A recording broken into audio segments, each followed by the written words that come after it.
All right, back to work. Our players returned yesterday after a few days off.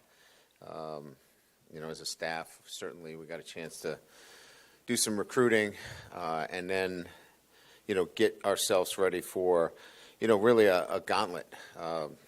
6 SEC games in 7 weeks. And I think we've all realized that each and every week, if you do not play your best against an SEC opponent, you leave yourself vulnerable. So we know that. We know what's in front of us. We're excited about what lies in front of us in a sense of, we've got outstanding teams that we're playing. They're nationally ranked. This is the part of the season now where, teams, begin to show what they're made of. And for us, certainly what we're looking for is a complete game. We have not played a complete game. And when I use the word complete game, I'm referring to offense, defense, and special teams complementing themselves and each other, right? What we've had is, bits of really good performances, in particular the second half by our offense, but not a very good start or a good first half by our offense, but our defense playing well. And in particular, you just look to the Ole Miss game where we did not play efficiently enough in the offensively to start the game in the first half, got ourselves behind, and then played well in the second half and had an opportunity to win the game. That can't happen. You leave yourself open to last play of the game, last series of the game, key stop. We just need to play a complete game where our offense complements our defense and special teams. That hasn't shown itself yet. It will.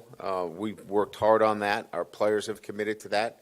And now we'll get an opportunity to show ourselves against a really good South Carolina team, a team that, I think many know is led by Lenore Sellers, who's an outstanding athlete, incredible arm, has the ability to change a game.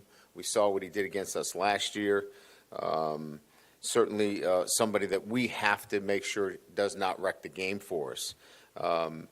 Again, Coach Beamer does a really good job in all phases, but, their special teams this year in particular, really show themselves. I think that's going to be a great challenge for us. They've got an outstanding returner. They've changed the game in a couple of instances on special teams. Vakari Smith, as you guys know, he's got 3 punts for touchdowns already. So that gets your attention immediately and understanding how important special teams will be in this game. Last year they blocked a punt. Generally, as you know, if you block a punt in a game, you stand a great chance of winning the game. We're still fortunate enough to win that game. So we've got to be really clean in special teams. We've got to be able to accent the things that we do well as well in terms of our returners. But we've got to play really well in special teams. Defensively, they've got an elite pass rusher, probably one of the best that we'll see all year. I think, when you look at guys in this league, everybody's got the ability to rush the passer. But, again, I think in our situation, we're going to have to do some things to take care of Dylan Stewart. We're going to have to, be very cognizant of where he is. He can obviously disrupt your passing game, and we'll have to be very, very aware where he is. It's accomplished defense. They've got good pieces back from last year. This will be a great football game in Tiger Stadium. We're excited to be back at Tiger Stadium and look to continue to have our success there. So with that, we'll open up the questions. Coach, obviously you mentioned the importance of complementary football. How much of a part of that is also trying to capitalize more on some of the turnovers you guys are creating on defense and turning those turnovers into more points? Yeah, I think your point is well taken, Koki. Those have turned into field goals.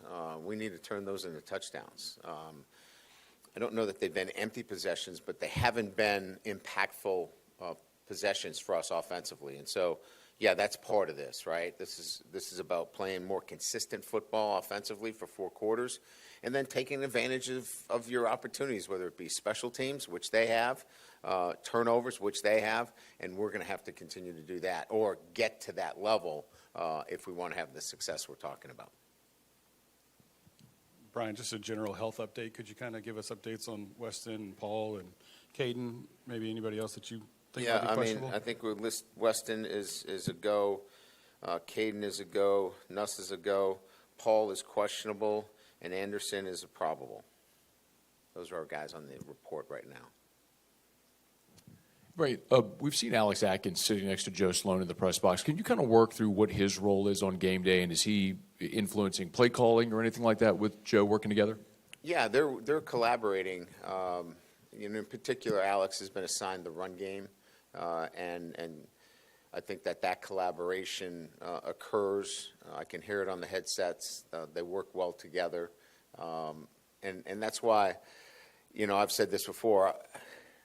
We want to run the ball more efficiently, but I see the signs of that coming together. So we expect that to get better and better as the season goes on. But, yeah, those two are collaborating on game day.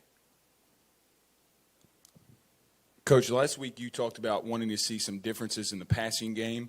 Yeah. Can you go into a little bit more detail on that? And then secondly, would you want to see the receiver rotation maybe in series be reduced, or is that what you were talking about? Can you just elaborate a little bit more?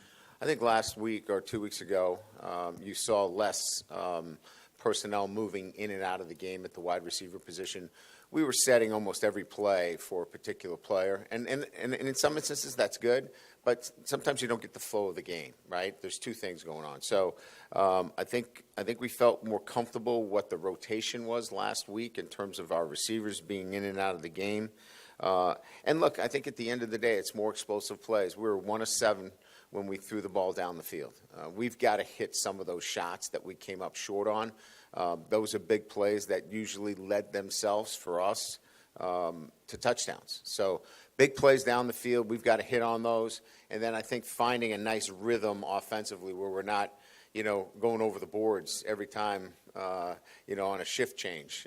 We've got to be a little bit more consistent with our flow. This game included, but also just around the country, there were a lot of quarterbacks heading into the year that people were very, very, very, very excited about, but hasn't always necessarily gone to plan for those guys. So since it's more of a nationwide trend, do you think it's more about quarterback development at the high school level? Is it about the way defenses are sort of attacking quarterbacks nowadays? Like, is there anything that sort of goes into this, or is this just a big coincidence and I'm making this all up? You left me plenty of room there. Koki. Your shield is down. I love it. Look, I come at from this a different perspective, right? I think we have all this build up to the season. We have all this time to read and think about who the best is, and everybody's got to get their shout out as to who the best quarterback is and and sometimes that's just, not realistic.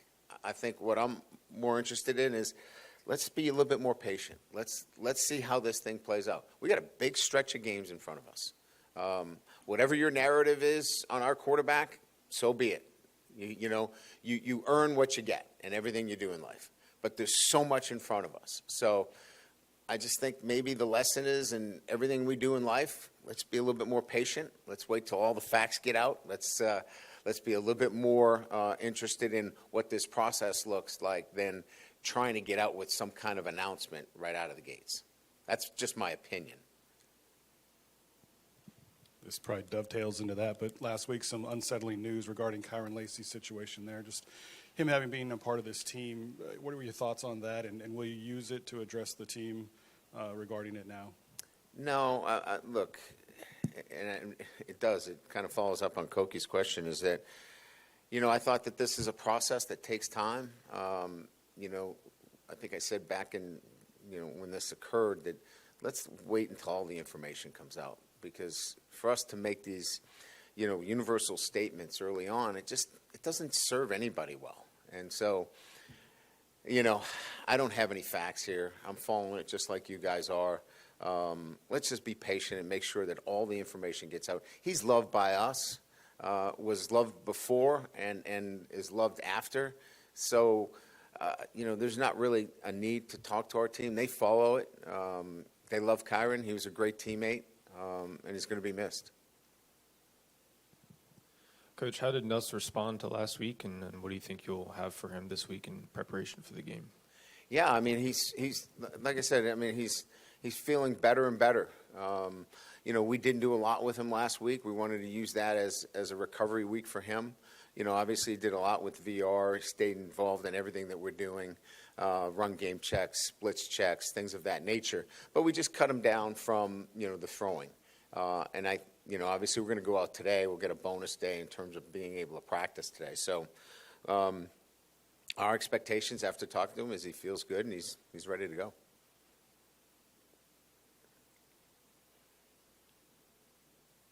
Good?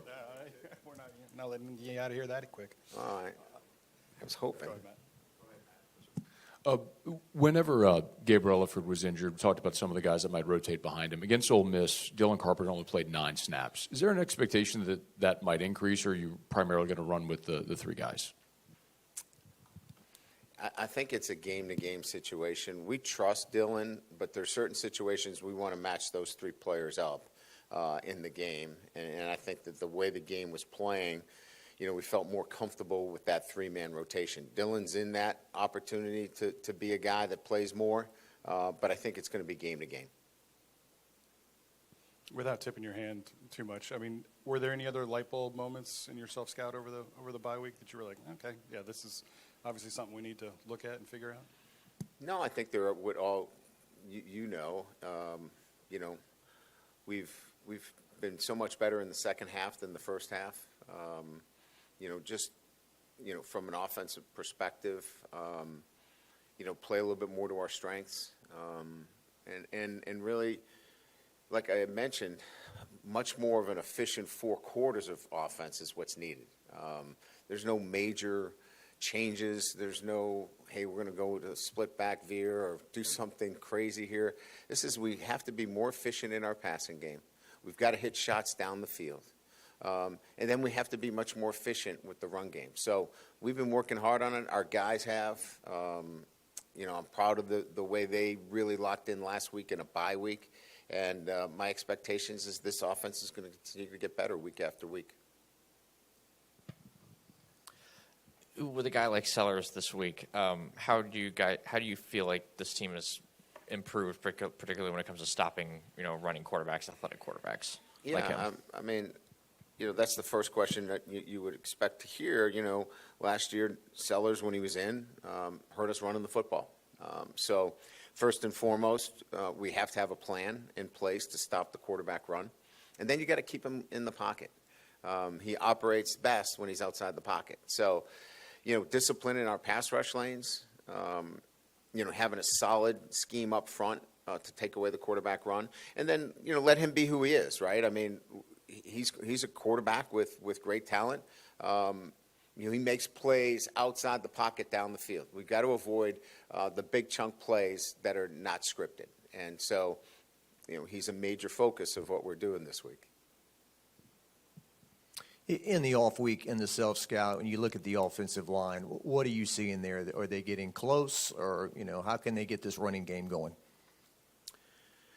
Well, again, getting the running game going is a relative term to, for me, in terms of efficiency. You don't want to be one-dimensional, but you want to be able, when you run the football, you can have some success, like we did against Ole Miss late in the game, right?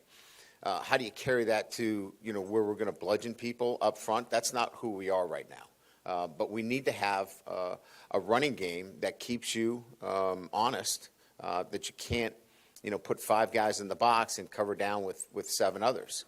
So fair box runs, we've got to be better at, and we've got to be able to run the ball efficiently when you give us that look. If you want to play too high safety and give us fair numbers, we've got to be efficient at running the football, and we will be eventually. Brian, right here in the front. I guess 2 real quick. First, for just some clarity, what if anything did Garrett do on the practice field last week, and then 2, with Carius and Weston at the right tackle spot, just is it still an open competition between those guys? How do you just sort of handle that spot along the offensive line? Yeah, Nuss was involved in the entire practice. We just didn't have him throw. He threw with a towel, which is just getting the motions and keeping the arm ready. But, he did essentially all of the mental work for what we had for the days on the field. Yeah, I mean, Weston Davis obviously couldn't play in the Ole Miss game, but look, he's got some snaps underneath him. Karras is there. If Weston needs a blow, we can also look at Karras inside at the guard position now that Paul is banged up. So we've got some flexibility with Karras to move him into the guard position or the tackle position. With Nuss being limited last week, what did you see from Michael Van Buren, that maybe in growth from when he first got here to now, and what do you think some things that maybe he needs to work on? I think, he's beginning to command the offense the way I'd like a starter to command it, not a backup. I thought earlier in the year he commanded the offense like a backup. I want him to go in there and with confidence, with communication, and do that. And I thought he did a very good job when he was given the reins last week. So those are all really positive things because I think we see his skill set. He's got a live arm. He's got some elusiveness. He's got some grittiness to him that you can see in game situations. But, we really like Mike. We knew what we were getting in the portal. I think it's just his maturation now as a freshman coming into his own now that he's been in this program. So I thought it was a really good week for him. Yeah, after, if I can go back to Ole Miss for a second, when DJ Chester was available to return in the second half, you all stayed with Kern to start the second half. Why did you all make that decision? Because what we saw in the first half, essentially, I think if there were major issues, Matt, Brad and I would have probably made a decision there to make the change. But we felt like Karras was giving us good energy. He was protecting our edge really well in the passing game. There were a couple of mistakes inside out, which we expected that was going to happen. But by and large, we felt like let's let the young guy play. And that was kind of our sense. The job that Kyle Parker's doing, you have a number of guys like him. Kyle Parker? Yeah. Yeah, just the job that he's doing. Yeah, absolutely. I think he's, look, he's a player that we had a lot of confidence in, but, it was hard to get him on the field at times because you've got a great player in Aaron Anderson. So being able to get some of those guys in rhythm, as was talked about earlier, is important because he gets now a little bit more time on the field. It's not one play in, one play out. And so I think we've been able to see his skill set. He was really big for us in fourth down. Obviously, a great catch when the ball should have went somewhere else. He catches it and is able to be strong enough to get a first down. So some key catches for us. He's a very important part of our offense. Coach, you mentioned last week about how distractions had been an issue. Some players not locking in for 4 quarters, and you wanted to get that fixed. How do you do that this week before South Carolina as you try to lock in to play complementary football like you mentioned? Yeah, the distractions to me is just, having focus. One play at a time. It's 4 to 6 seconds. You can't let the next play affect the play that's coming up. I think that's sometimes competitive maturity and growing as an individual. I think we have some guys that have that can do that and lock in every single play and not let their play kind of go up and down. It's a process of guys playing and understanding when they see that they're not playing well, they got to remind themselves to lock back in, keep this to a 4 to 6 second play, and move on to the next. And that, I think, as I said, a number of our veteran guys have it. We got to get all of our guys on the same page. You might have talked about this after the Ole Miss game, but I think people said you ran the ball twice in the first half with a running back. Perhaps is it a case of having to stick with it sometimes, even when you're not having success? Yeah, it's circumstantial to a lot, Jacques, in terms of the runs, right? You want to be able to set up what you're doing as a play caller. And look, I think Joe does a really good job. He obviously is under the microscope. I get it. He gets it. We're looking for balance in our offense. And sometimes the circumstances are such that, a run call doesn't make sense here. But we clearly understand the need for balance. We clearly understand the need to complement our defense, and you can't do it just by throwing it. Obviously, the focus is on the offense or the defense. Gave up some big plays, maybe more than you used to, but at the same time kept you in the game. They were on the field a lot. How did you feel the defense performed at Ole Miss, and what, if anything, needed to be worked on? What Well, points we of gave up, emphasis were we this gave week? up 7 points in the second half. You know, anytime against an Ole Miss offense and Lane Kiffin's offense, if you give up 7, you feel like you should win the game. We just did not meet the level of our defense in that game. Yeah, listen, our defensive players to a man would tell you that was not our best game. But if that's not our best game, it was still good enough for us to win the game if we play up to our standards on offense. That's really, when you break it all down, that's the end of the story there. All right, thank you.